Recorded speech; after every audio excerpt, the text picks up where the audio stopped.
Hello बच्चों, आज हम हमारे अंतिम पाठ में हैं हमारे सीरीज रवैये के। A+ रवैया। याद है, हमारा रवैया निर्धारित करता है हमारी ऊंचाई। एक व्यक्ति होने के नाते आप कितनी ऊंचाई तक जाते हैं निर्भर करता है कि आप कितने अच्छे और सकारात्मक रवैये के हैं। और हमने आपको सिखाया है कि हमें A+ रवैये की जरूरत है। एक सिपाही का समर्पण। हमारे भीतर ये भी होना चाहिए एक खिलाड़ी का अनुशासन। और आज हम देखेंगे A+ रवैया जो एक किसान के भीतर होना चाहिए। आइए देखें। दूसरा तीमुथियुस 2 अध्याय 2 से 6 में पौलुस 3 तरह के रवैयों को 3 प्रकार के व्यवसायों के बारे में तीमुथियुस को सिखाने व उत्साहित करने के लिए बताता है, जो हमारे विश्वासी जीवन के लिए महत्वपूर्ण है। पहला है एक सिपाही, दूसरा है एक खिलाड़ी और आखिरी है किसान। हमने सीखा था एक अच्छे सैनिक का समर्पण, एक खिलाड़ी का अनुशासन और अंत में हम सीखने जा रहे हैं एक किसान का लगन। दूसरा तीमुथियुस 2:6 में पौलुस कहता है, जो किसान परिश्रम करता है फल का पहला अंश उसे मिलना चाहिए। पौलुस कहता है, कड़ी मेहनत के बाद आता है उसका इनाम मसीही होने के नाते, और हमें मेहनती होना है किसान की तरह। अब इस बर्गर को देखिए जो यहाँ मेरे पास है। आप में से कितनी लोग मेरी तरह हैं जिसे चीज बर्गर पसंद है? ये मेरा मनपसंद बर्गर है। पर इस बर्गर को देखिए, क्या होगा अगर किसान जो गेहूं उगाता है, जो इस ब्रेड को बनाने के लिए इस्तेमाल होता है, अगर वो छुट्टी पर चले जाए उस गेहूं को उगाने के बजाय? ओ, गेहूं नहीं तो ब्रेड नहीं। क्या होगा अगर किसान जो सब्जियां उगाता है यह फैसला कर ले कि वो आलूओं को बाजार में ले जाने के लिए थका हुआ है? आलू नहीं तो टिक्की नहीं। क्या होगा यदि डेयरी वाले कहे कि वो आज दूध नहीं निकालेंगे क्योंकि बहुत बारिश हो रही है? दूध नहीं तो चीज नहीं। क्या होगा अगर किसान जो सब्जी उगाते हैं वो उन्हें काटने के बजाय टीवी देखने में व्यस्त हो जाएं? अरे नहीं, सब्जी नहीं तो इस बर्गर में कुछ भी नहीं बचेगा। ओह वाओ बच्चों, आपके बारे में क्या आप एक मेहनती व्यक्ति हो जिस पर दूसरे लोग भरोसा कर सकते हैं कि आप उनका काम सही तरीके से और सही समय पर करोगे?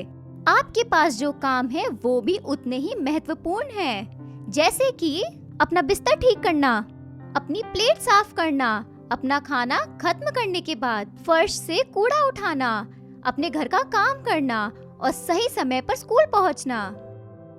जब आप वो काम करते हैं जिसकी आपसे उम्मीद होती है, तब आप लोगों को दिखा पाते हैं अपनी मेहनत से कि आपके ऊपर लोग भरोसा कर सकते हैं। आइए हमारे आज के बाइबल मेमोरी वर्स को देखें। यह कहता है, जो कुछ तुम करते हो तन मन से करो, यह समझकर कि मनुष्य के लिए नहीं परंतु प्रभु के लिए करते हो। कुलुस्सियों 3:23। आज का बाइबल मेमोरी वर्स हमसे कहता है कि जो कुछ तुम करते हो अपनी पूरी जान डालकर करो और उसमें अपना पूरा मन लगाओ। इसलिए नहीं क्योंकि तुम्हारी माता पिता और टीचर ने कहा, पर इसलिए क्योंकि तुम परमेश्वर को खुश करना चाहते हो। तो बच्चों याद रखें, आप मेहनती बन सकते हो, ऐसा व्यक्ति जिस पर लोग भरोसा कर सकते हैं और सही काम कराने के लिए उम्मीद रख सकते हैं। और उससे भी ज्यादा एक विश्वासी होने के नाते हमारा कर्तव्य है कि हम सुसमाचार बांटे और हमें मेहनती होना है किसान की तरह वो सब करने के लिए। एक किसान का रवैया होता है लगन। लगन क्या है? ध्यानपूर्वक और लगातार काम करना। किसने धान की खेत को देखा है? जब चावल बोने वाले चावल बोते हैं तो उनको ध्यान रखना पड़ता है कि सही तरीका वह ढूंढे, जो है सही इलाका, सही मिट्टी, सही इकोसिस्टम और मजदूर और आदानों का प्रयोजन। चुनाव करना कि कब बोना है महत्वपूर्ण और बहुत ही ज्यादा मेहनत का काम है। आइए मैं आपको एक किसान से मिलाती हूँ। आइए स्वागत करें किसान हाव का।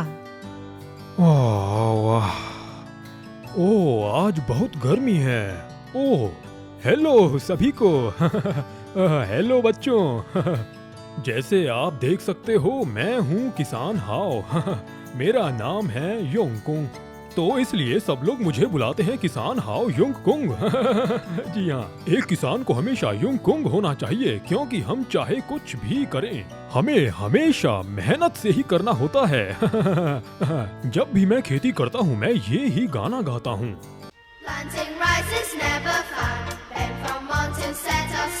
आओ मेरे साथ खेती करो।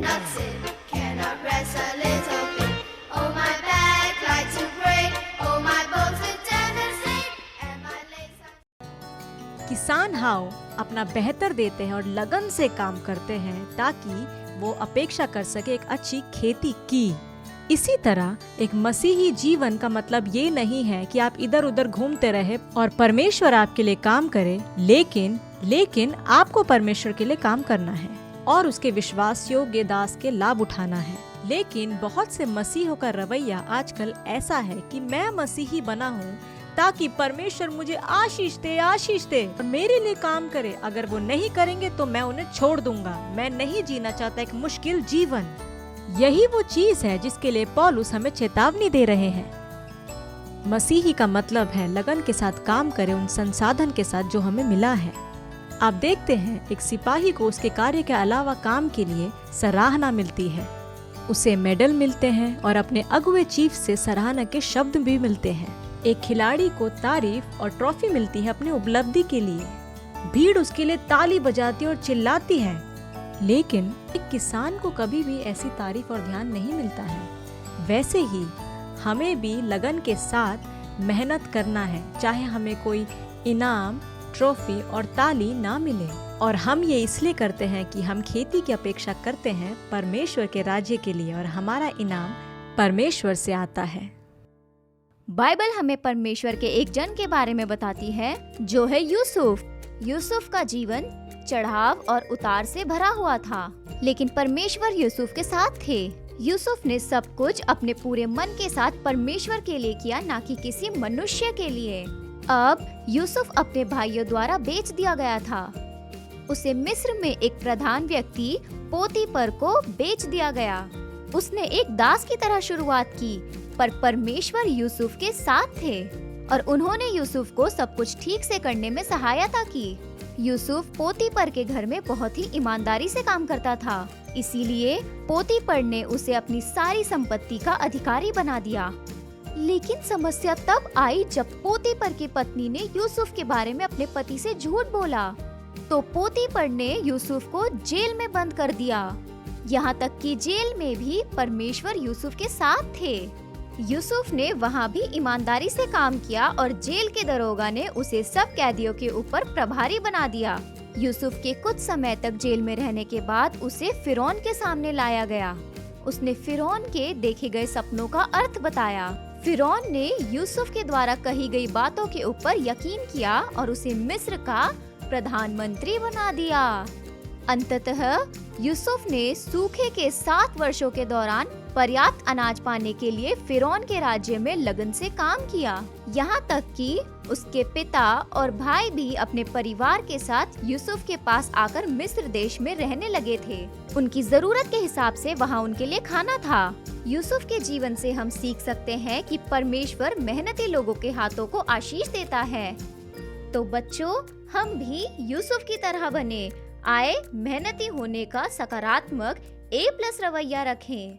अगर आप एक मजबूत मसीही बनना चाहते हैं तो आप अपने आप को देखें एक सैनिक, एक खिलाड़ी और एक किसान जैसे। आपके अंदर समर्पण, अनुशासन और लगन होना चाहिए। बहुत लोग छोड़ देते हैं क्योंकि उनके लिए मुश्किल है। हमें आसान रास्ता चाहिए। जब भी मुश्किलें आती हैं, हमारा पहला ख्याल होता है छोड़ दे, हार मान ले। लेकिन आइए हम सब मजबूत हो जाए परमेश्वर यीशु की उस महानता में। आइए हम सब भी सैनिक बने, संपन्नता के साथ मसीह की और उसकी सेवा करे, एक मन भक्ति के साथ। खिलाड़ी का अनुशासन जो प्रशिक्षण करता है और प्रतिस्पर्धा करता है खेल के नियम के हिसाब से। आइए हम भी अपने दौड़ को दौड़े परमेश्वर के वचन के हिसाब से। किसान की लगन के साथ आइए मेहनत करें बीज बोकर, खेती काट कर, ये जानते हुए कि परमेश्वर हमें आशीष देगा और इनाम देगा अद्भुत रीति से। आइए प्रार्थना करें। प्रिय परमेश्वर, मैं जो कुछ भी करूं मेरी सहायता करे कि मैं अपने हृदय से करूं। जब मैं मुश्किल का सामना करता हूं, मेरी सहायता करे कि आपके अनुग्रह में मैं मजबूत हो जाऊं। मेरा रवैया निर्धारित करता है मेरी ऊंचाई, इसलिए मेरी सहायता करे परमेश्वर कि मैं एक अच्छा और संपन्न सिपाही बनूं जिसका लक्ष्य है आपको प्रसन्न करना। मेरी सहायता करे कि मैं इस विश्वास के दौड़ को एक अनुशासित खिलाड़ी आपके वचन के हिसाब से दौड़ूं। मेरी सहायता करे कि मैं एक किसान के समान लगन के साथ बीज बोऊं आपके राज्य के लिए और खेती की अपेक्षा करूं। और सब परमेश्वर के बच्चे बोलेंगे आमेन। हार्वेस्ट किड्स ऑनलाइन देखने के लिए धन्यवाद। आइए किसान हाव की तरह बने, जिनके पास A+ रवैया है और वो है मेहनती। क्या किसी ने मेरा नाम लिया? हेलो, मैं हूँ किसान हाव युंगकुंग। जी हाँ, हम आपको धन्यवाद कहना चाहते थे क्योंकि आपने हमें दिखाया कि मेहनत क्या है। ये मेरा सौभाग्य है। मैं जाता हूँ मेरा एक शो देखने के लिए। फिर मिलेंगे। आपका धन्यवाद। वाओ, मुझे ये किसान पसंद आए जैसे इन्होंने हाँ। हमें मेहनती होने के बारे में सिखाया। ओह। और हम सबको भी बनना चाहिए मेहनती, सुसमाचार को बांटने के लिए। तो याद रखें, harvest kids online YouTube channel को लाइक, शेयर और सब्सक्राइब करना ना भूले। तो हम आपसे बहुत ही जल्द वापस मिलेंगे।